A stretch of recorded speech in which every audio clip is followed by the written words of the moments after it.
மக்களே எல்லாரும் எப்படி இருக்கீங்க? நல்லா இருக்கீங்களா? சனிக்கிழமை காலை சாப்பாடு ரெடி ஆயிட்டு இன்னைக்கு சனிக்கிழமைனால கொஞ்சம் ஸ்லோவாக தான் எழுமினே பார்த்துக்காங்க. மாமா மாமியெல்லாம் நேரமே சாப்பிட்டாச்சு. நேற்றுக்கு நைட்டே ஒரு மீன் குழம்பு வச்சேன், அதை வச்சு சாப்பிட்டுட்டாங்க. எங்களுக்கு என்னெல்லாம் பண்ணியிருக்கேன்னு பாருங்க.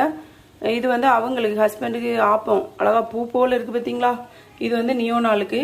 அப்புறமா பையனுக்கு வந்து டெய்லியும் இட்லி தானே கொடுக்கும்னு சொல்லிட்டு தோசை செய்தான், அது லைட்டாக கறியவே இருக்கு, தின்னானு என்னதோ மக்களே. அதுக்கப்புறமா ஒரு சூப்பரான குழம்பு தான் பார்த்தீங்களா, தக்காளி உள்ளி எல்லாம் போட்டு தக்காளி குழம்பு. இது வந்து எங்கள் அம்மா தான் அடிக்கடி வைப்பாங்க. எங்கள் அம்மா சொல்லி தந்தது ரொம்ப டேஸ்ட்டாக இருக்கும். ரொம்ப டேஸ்ட்டாக இருக்கும்னு சொல்ல முடியாத மக்களே, சுமாராக இருக்கும். நம்ம டேஸ்ட்டாக இருக்கும்னு சொல்லிட வேண்டியதான். இல்லைன்னா இந்த ஹஸ்பண்ட் அப்புறம் திட்டிடுவார். அதனால இன்னைக்கு வச்சிருக்கேன் பாருங்க. டெய்லி இறச்சி வைக்க முடியாது பத்தியலா, அதனால இன்னைக்கு தக்காளி குழம்பு ஆப்பத்துக்கு சூப்பராக இருக்கும். அதுக்கப்புறமா ஆளுக்கு ஒரு முட்டை வச்சு வச்சிருக்கேன்.